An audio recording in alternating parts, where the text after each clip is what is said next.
ವೀಕ್ಷಕರೇ ನಮಸ್ಕಾರ. ಇದರಿಂದ ನ್ಯೂಸ್ ಬುಲೆಟಿನ್ಗೆ ಸ್ವಾಗತ. ನಾನು ಅಕ್ಷತಾ ಕಟಕಾವಲಿ. ಧಾರವಾಡದಲ್ಲಿ ಡ್ರಗ್ಸ್ ವ್ಯಸನಿಗಳಿಗೆ ಬಿಸಿ ಮುಟ್ಟಿಸಿದ ಪೊಲೀಸರು ಮೆಡಿಕಲ್ ಟೆಸ್ಟ್ ಮಾಡಿ ವ್ಯಸನಿಗಳ ವಿರುದ್ಧ ಕಾನೂನು ಕ್ರಮ. ಡ್ರಗ್ಸ್ ವ್ಯಸನಿಗಳಿಗೆ ಬಿಸಿ ಮುಟ್ಟಿಸಿದ ಧಾರವಾಡ ಪೊಲೀಸರು ಮೆಡಿಕಲ್ ಟೆಸ್ಟ್ ಮಾಡಿ ವ್ಯಸನಿಗಳ ವಿರುದ್ಧ ಕಾನೂನು ಕ್ರಮ. ಧಾರವಾಡದಲ್ಲಿ ಡ್ರಗ್ಸ್ ವ್ಯಸನಿಗಳಿಗೆ ಪೊಲೀಸರು ಬೆಳ್ಳಂಬೆಳಗ್ಗೆ ಬಿಸಿ ಮುಟ್ಟಿಸಿದ್ದಾರೆ. ಎನ್ಡಿಪಿಎಸ್ ಕೇಸ್ನಲ್ಲಿ ಇರುವ ಅನೇಕ ಆರೋಪಿಗಳನ್ನು ಕರೆತಂದ ಧಾರವಾಡದ 3 ಠಾಣೆಗಳ ಪೊಲೀಸರು ಆ ಆರೋಪಿಗಳು ಇನ್ನೂ ಮಾದಕ ವಸ್ತುಗಳ ಸೇವನೆ ಮಾಡುವುದನ್ನು ಬಿಟ್ಟಿದ್ದಾರೋ ಇಲ್ಲವೋ ಎಂಬುದನ್ನು ಪರೀಕ್ಷೆ ಮಾಡಿಸಿ ಬಿಸಿ ಮುಟ್ಟಿಸಿದ್ದಾರೆ.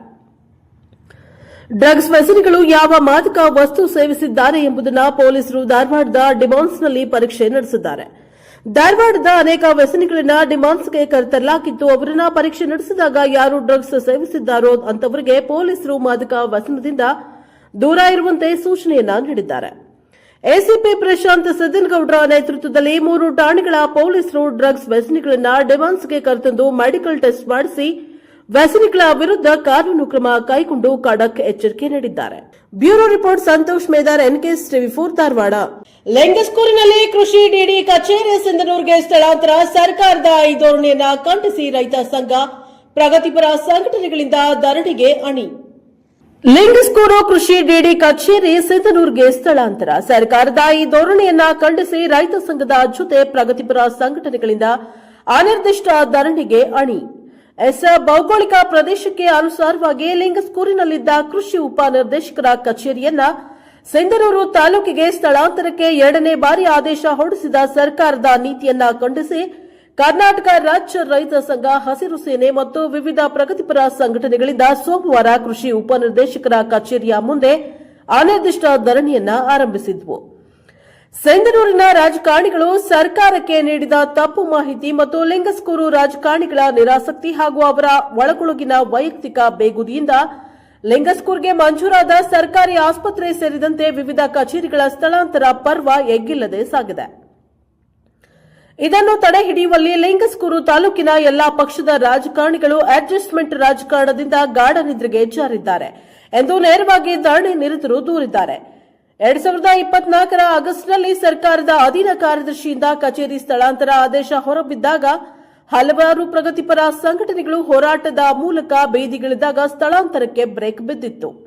ಮತ್ತೆ ಇದೇ ನವೆಂಬರ್ 7ರಂದು ಸ್ಥಳಾಂತರ ಕುರಿತು 2ನೇ ಪ್ರಯತ್ನವಾಗಿ ಸರ್ಕಾರ ಆದೇಶ ಹೊರಡಿಸಿದ್ದು ರೈತರ ತಾಳ್ಮೆ ಪರೀಕ್ಷಿಸಿದಂತಿದೆ.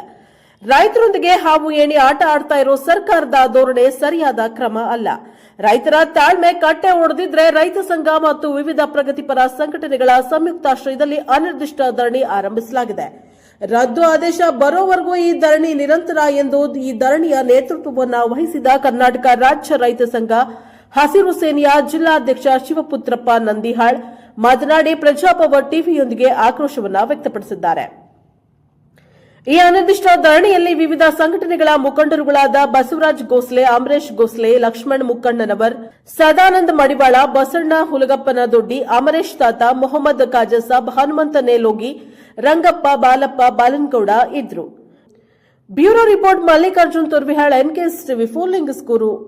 ಚಳ್ಳಕೆರೆಯಲ್ಲಿ ಬೆಲೆ ಏರಿಕೆ ಕಂಡ ಟೊಮೆಟೊ ಬೆಳೆಗಾರರಲ್ಲಿ ಸಂತಸ, ಸಂಭ್ರಮ. ಬೆಲೆ ಏರಿಕೆ ಕಂಡ ಟೊಮೆಟೊ ಚಿತ್ರದುರ್ಗ, ಚಳ್ಳಕೆರೆ ಸೇರಿದಂತೆ ಹಲವು ದಿನಗಳ ಹಿಂದೆ ಟೊಮೆಟೊ ಬೆಲೆ ಪಾತಾಳಕ್ಕೆ ಕುಸಿತ ಹಿನ್ನೆಲೆ ಬೆಳೆಗಾರರಲ್ಲಿ ನಿರಾಸೆ ಮೂಡಿಸಿತ್ತು. ಆದರೆ ಈಗ ಟೊಮೆಟೊ ಮಾರುಕಟ್ಟೆಯಲ್ಲಿ ಬೆಲೆ ಏರಿಕೆ ಕಂಡಿದ್ದು ಟೊಮೆಟೊ ಬೆಳೆಗಾರರಲ್ಲಿ ಸಂತಸ ಮೂಡಿದೆ.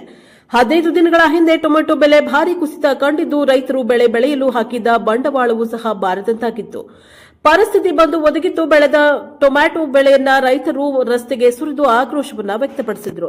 ಬಹುಶಃ ಕೆಲವು ರೈತರು ಬೆಳೆಯನ್ನ ಜಮೀನಿನಲ್ಲೇ ಕೊಳೆಯಲಿಕ್ಕೆ ಬಿಟ್ಟಿದ್ರು. ಇದರ ಬೆನ್ನಲ್ಲೇ ಈಗ ಜಿಲ್ಲೆಯಲ್ಲಿ ಟೊಮ್ಯಾಟೊ ಒಂದು ಬಾಕ್ಸ್ಗೆ 500 ರಿಂದ 700 ರೂಪಾಯಿ ಏರಿಕೆ ಕಂಡಿದ್ದ ಟೊಮ್ಯಾಟೊ ಬೆಳೆಗಾರರಿಗೆ ತುಸು ಸಂತಸ ತಂದಿದೆ. ಗ್ರಾಹಕರಿಗೆ ಹೊರೆಯಾಗಲಿದೆ ಏನಾಗಿದೆ? Bureau report Mounesh Achar, NKS ಟಿವಿ4 ಚಳ್ಳಕೆರೆ. ಧಾರವಾಡದ ಕವಿವಿಯ ಪ್ರೊಫೆಸರ್ ಶಾಕ್ ನೀಡಿದ ಲೋಕ, ನಾಟಿಕರ್ ಮನೆ ಮೇಲೆ ಲೋಕಾಯುಕ್ತ ದಾಳಿ. ಧಾರವಾಡ ಕವಿವಿಯ ಪ್ರೊಫೆಸರ್ ಶಾಕ್ ನೀಡಿದ ಲೋಕ, ನಾಟಿಕರ್ ಮನೆ ಮೇಲೆ ಲೋಕಾಯುಕ್ತ ದಾಳಿ. ಕರ್ನಾಟಕ ವಿಶ್ವವಿದ್ಯಾಲಯದ ಪ್ರೊಫೆಸರ್ ಒಬ್ಬರಿಗೆ ಬೆಳ್ಳಂಬೆಳಗ್ಗೆ ಲೋಕಾಯುಕ್ತ ಪೊಲೀಸರು ಶಾಕ್ ನೀಡಿದ್ದಾರೆ. ಮನೆ ಹಾಗೂ ಕವಿವಿಯ ವಿಭಾಗದ ಕಚೇರಿಯ ಮೇಲೆ ಲೋಕಾಯುಕ್ತ ಆಫೀಸರ್ಗಳು ಈಗಾಗಲೇ ತಲಾಶ್ ನಡೆಸ್ತಾ ಇದ್ದಾರೆ. ಸುಭಾಷ್ ಚಂದ್ರ ನಾಟಿಕರ್ ಅವರ ನಿವಾಸ ಹಾಗೂ ಅವರ ವಿಭಾಗದ ಮೇಲೆ ಮಂಗಳವಾರ ಬೆಳ್ಳಂಬೆಳಗ್ಗೆ ಲೋಕಾಯುಕ್ತ ಪೊಲೀಸರು ದಾಳಿ ನಡೆಸಿದ್ದಾರೆ. ನಾಟಿಕರವರು ಕರ್ನಾಟಕ ವಿಶ್ವವಿದ್ಯಾಲಯದ ಸಮಾಜಶಾಸ್ತ್ರ ವಿಭಾಗದ ಪ್ರಾಧ್ಯಾಪಕರು ಹಾಗೂ ಕವಿವಿ ಅಂಬೇಡ್ಕರ್ ಸ್ಟಡೀಸ್ ಸಂಯೋಜಕರು ಆಗಿದ್ದಾರೆ. ಧಾರವಾಡದ ಶೆಟ್ಟರ್ ಕಾಲೋನಿಯಲ್ಲಿರುವ ಮನೆ ಹೊಂದಿರುವ ನಾಟಿಕರವರು ಕೊಪ್ಪಳದ ತಾಳಿಕೋಟೆಯಲ್ಲೂ ಸ್ವಂತ ಮನೆಯನ್ನ ಹೊಂದಿದ್ದಾರೆ. ಎರಡೂ ಕಡೆಗಳಲ್ಲೂ ಏಕಕಾಲಕ್ಕೆ ಲೋಕಾಯುಕ್ತ ಪೊಲೀಸರು ದಾಳಿ ನಡೆಸಿದ್ದಾರೆ. ಇದರ ಜೊತೆಗೆ ಕವಿವಿ ಸಮಾಜಶಾಸ್ತ್ರ ವಿಭಾಗ, ಅಂಬೇಡ್ಕರ್ ಸ್ಟಡೀಸ್ ವಿಭಾಗದ ಮೇಲೂ ಲೋಕಾಯುಕ್ತ ಪೊಲೀಸರು ದಾಳಿಯನ್ನ ನಡೆಸಿ ತಪಾಸಣೆಯನ್ನ ನಡೆಸಿದ್ದಾರೆ. Bureau report Santosh Medar, NKS TV4 Dharwad. ಮುಂಡರಗಿಯಲ್ಲಿ ಜೆಎಸ್ ಪಾಟೀಲ್ ಅವರಿಗೆ ಸಚಿವ ಸ್ಥಾನ ನೀಡಬೇಕೆಂದು ಕಾಂಗ್ರೆಸ್ ಮುಖಂಡ ಸೋಮಣ್ಣ ಹೈತಾಪುರ ಒತ್ತಾಯ. ಶ್ರೀ ಜೆಎಸ್ ಪಾಟೀಲ್ ಅವರಿಗೆ ಸಚಿವ ಸ್ಥಾನ ನೀಡಬೇಕೆಂದು ಕಾಂಗ್ರೆಸ್ ಮುಖಂಡ ಸೋಮಣ್ಣ ಹೈತಾಪುರ ಒತ್ತಾಯ. ಗದಗ ಜಿಲ್ಲೆ ಮುಂಡರಗಿ ತಾಲೂಕು ಡಂಬಳ ಹೋಬಳಿಯ ಗ್ರಾಮದ ಪ್ರವಾಸಿ ಮಂದಿರದಲ್ಲಿ 50 ವರ್ಷಗಳಿಂದ ಕಾಂಗ್ರೆಸ್ ಪಕ್ಷದಲ್ಲಿ ನಿಷ್ಠಾವಂತರಾಗಿ ಸೇವೆ ಸಲ್ಲಿಸಿದ ಶ್ರೀ ಜಿಎಸ್ ಪಾಟೀಲ್ರಿಗೆ ಸಚಿವ ಸ್ಥಾನ ನೀಡಲೇಬೇಕು. ಸಚಿವ ಸಂಪುಟದಲ್ಲಿ ಶ್ರೀ ಜಿಎಸ್ ಪಾಟೀಲ್ ಅವರಿಗೆ ಸಚಿವ ಸ್ಥಾನ ನೀಡಬೇಕು ಎಂದು ಕಾಂಗ್ರೆಸ್ ಮುಖಂಡ ಸೋಮಣ್ಣ ಹೈತಾಪುರ ಒತ್ತಾಯ ಮಾಡಿದ್ದಾರೆ. ಮಾನ್ಯ ಮುಖ್ಯಮಂತ್ರಿಗಳಿಗೆ ಮತ್ತು ರಾಜ್ಯ ಕಾಂಗ್ರೆಸ್ ಅಧ್ಯಕ್ಷರಿಗೆ ಹಾಗೂ ಹೈಕಮಾಂಡ್ಗೆ ಮಾಧ್ಯಮದ ಮೂಲಕ ಕಾಂಗ್ರೆಸ್ ಪಕ್ಷದ ಕಾರ್ಯಕರ್ತರು ಹಕ್ಕೊತ್ತಾಯವನ್ನ ಮಾಡಿದ್ದಾರೆ. ಬ್ಯೂರೋ ರಿಪೋರ್ಟ್ ಅರ್ಜುನ್ ಹೊಸ್ಮನೆ, NKS TV4 ಮುಂಡರಗಿ. ಲೆಂಗಸ್ಕುರಿಯಲ್ಲಿ ಶ್ರೀ ಅಮರೇಶ್ವರ ಕಾಣಿಕೆ ಹುಂಡಿ ಒಪ್ಪನೆ 37,87,530 ರೂಪಾಯಿ ಹಣ ಸೇರಿ ಚಿನ್ನ ಬೆಳ್ಳಿ ಆಭರಣ. ಲಿಂಗಸ್ಕೂರು ತಹಶೀಲ್ದಾರ್ ಕುಮಾರಿ ಸತ್ಯಮ್ಮರ ಸಮ್ಮುಖದಲ್ಲಿ ಶ್ರೀ ಅಮರೇಶ್ವರ ಕಾಣಿಕೆ ಹುಂಡಿ ಓಪನ್ 37,87,530 ರೂಪಾಯಿ ಹಣ ಸೇರಿ ಚಿನ್ನ ಬೆಳ್ಳಿ ಆಭರಣ.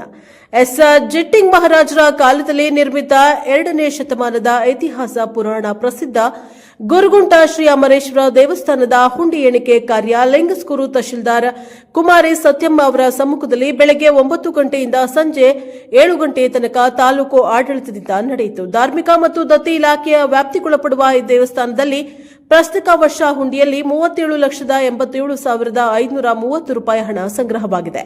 ಜೊತೆಗೆ 1 ಬಂಗಾರದ ಮೂಗುತಿ, 1 ಬಂಗಾರದ ಬಳೆ, 1 ಕೆಜಿ 11 ಗ್ರಾಂ ಬೆಳ್ಳಿ ಸೇರಿದಂತೆ ಒಟ್ಟು 300 ಗ್ರಾಮದ ವಿವಿಧ ಲೋಹದ ಆಭರಣಗಳನ್ನು ಭಕ್ತರು ಹುಂಡಿಯಲ್ಲಿ ಕಾಣಿಕೆಯಾಗಿ ಅರ್ಪಿಸಿದ್ದಾರೆ.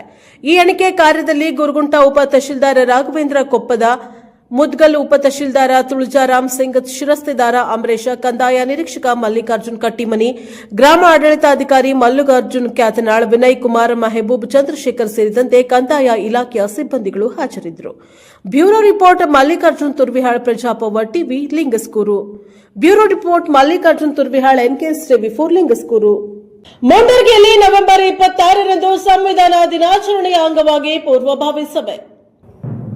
ನವೆಂಬರ್ 26ರಂದು ಸಂವಿಧಾನ ದಿನಾಚರಣೆಯ ಅಂಗವಾಗಿ ಪೂರ್ವಭಾವಿ ಸಭೆ ದಿನಾಂಕ 24/11/2025ರಂದು ಸೋಮವಾರ ಬೆಳಗ್ಗೆ 11 ಗಂಟೆಗೆ ಮುಂಡರಗಿ ತಹಶೀಲ್ದಾರ್ ಕಾರ್ಯಾಲಯದಲ್ಲಿ ಪೂರ್ವಭಾವಿ ಸಭೆಯನ್ನು ಕರೆಯಲಾಗಿತ್ತು.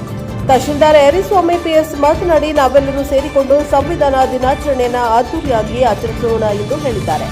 ಇದೇ ಸಭೆಯಲ್ಲಿ ಇಒ ವಿಶ್ವನಾಥ್ ಹೊಸ್ಮನಿ, ಸಮಾಜ ಕಲ್ಯಾಣ ಇಲಾಖೆ ಅಧಿಕಾರಿಗಳು ಉದಯ್ ಕುಮಾರ್ ಯಲಿವಾಳ, DSS ಜಿಲ್ಲಾ ಸಂಚಾಲಕರು ದುರ್ಗಪ್ಪ ವಿಠಲಾಪುರ, ಸೋಮಣ್ಣ ಹೈತಾಪುರ, ನಾಗರಾಜ್ ಹೊಸ್ಮನಿ, ಮರಿಯಪ್ಪ ಸಿದ್ದಣ್ಣವರ್, ನಿಂಗರಾಜ್ ಹಾಲಿನವರ್, ಅಶ್ವಿನಿ ಗೌಡರ್, ಬಸವರಾಜ್ ನವಲ್ಗುಂದ, ನಿಂಗರಾಜ್ ಮ್ಯಾಗಳಮನಿ, ಪ್ರವೀಣ್ ವಡ್ಡಟ್ಟಿ, ಧ್ರುವ ಕುಮಾರ್ ಹೂಗಾರ್ ಅನೇಕರು ಸೇರಿದಂತೆ ಮುಂಡರಗಿ ತಾಲೂಕಿನ ಎಲ್ಲ ಅಧಿಕಾರಿಗಳು ಹಾಗೂ ವಿವಿಧ ಸಂಘಟನೆಯ ಅಧ್ಯಕ್ಷರು, ಮುಖಂಡರು ಭಾಗಿಯಾಗಿದ್ದರು.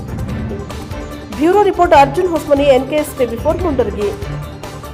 ಇದಾಗಿತ್ತು ಇದರಿಂದ ನ್ಯೂಸ್ ಬುಲೆಟಿನ್. ನಿರಂತರ ಸುದ್ದಿಗಾಗಿ ನೋಡ್ತಾ ಇರಿ NKS TV4, ಇದು ನಿರಂತರ ಕಾರ್ಯಪಡ.